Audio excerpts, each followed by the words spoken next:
Kita lanjutkan perbincangan dengan Pak Sofyan Manandi. Pak Sofyan, survei Kompas itu kan selisihnya tinggal 11%. Dari semula kan ada di atas 20 ya. Ini mengkhawatirkan dan sudah komunikasikan dengan Pak Jokowi? Sebenarnya belum. Sama sekali tidak ada hubungan sama, dan tidak pernah saya ketemu soal survei Kompas terus terang saja.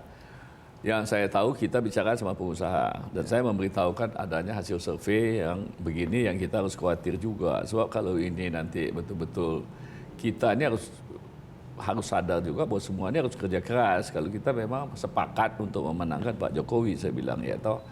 Jadi kita harus berbuat sesuatu di dalam perusahaan kita masing-masing, di antara teman-teman kita maupun di antara karyawan kita, dan juga saya pikir banyak sekali kan kita punya agen-agen dan segala macam juga. Jadi mereka kita harus kasih tahu, saya bilang. Jadi harus aktif gitu. Nah, bagaimana Pak Sofyan memandang hasil survei Kompas ini? Sebab ada kesan bahwa selama ini kan timnya Pak Jokowi sudah optimis bisa menang dengan selisih 20%. Saya begini ya, kalau saya melihat survei Kompas itu dari segi yang sangat positif. Karena saya tahu survei ini sangat menentukan bahwa kita ini pada saat itu saya mengambil segi positifnya. Karena saya melihat ini lebih baik untuk kita itu suatu warning kepada kita. Bahwa ini kita belum tentu bisa menang pasti. Ya, so kalau you bayangkan cuma bedanya 11,8%, 6% saja dari kelompok Pak Jokowi itu pindah ke sebelah, kalah kita. Nah, kalau sudah kalah, apa yang membuat? Kan sudah ada waktu lagi. Ini masih ada 3 minggu waktu.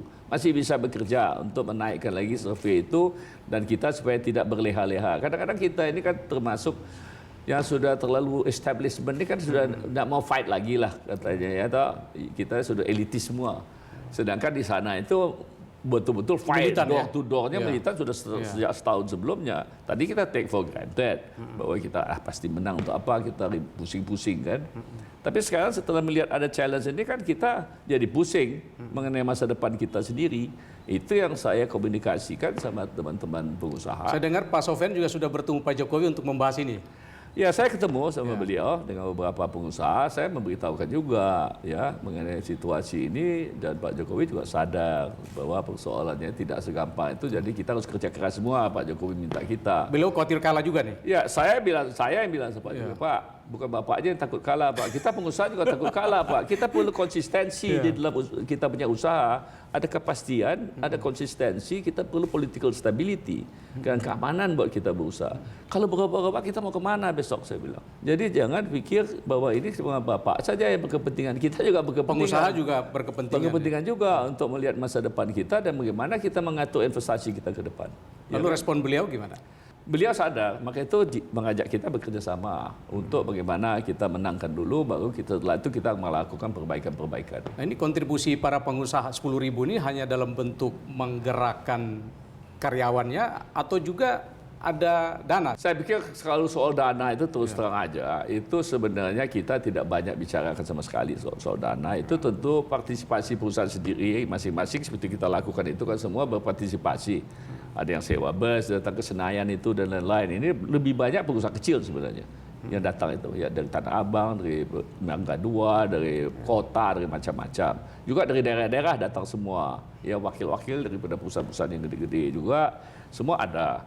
Jadi sebenarnya kita kalau soal pendanaan itu kita serahkan kepada perusahaan masing-masing, tapi saya tidak percaya kita itu berpartisipasi yang tidak yang melanggar hukum dan lain-lain. Itu kita nggak mau lakukan itu. Kita juga tahu ada aturan daripada undang-undang kita, KPU-nya. Jadi kita tidak akan melakukan hal-hal yang tidak boleh itu loh. Itu pada hari yang sama kubu 02 juga mengumpulkan pengusaha ya. Tapi Pak, kalau Pak Sofyan bisa mapping, pengusaha yang bisa dirangkul oleh Pak Sofyan ini kelasnya kakap nih ya.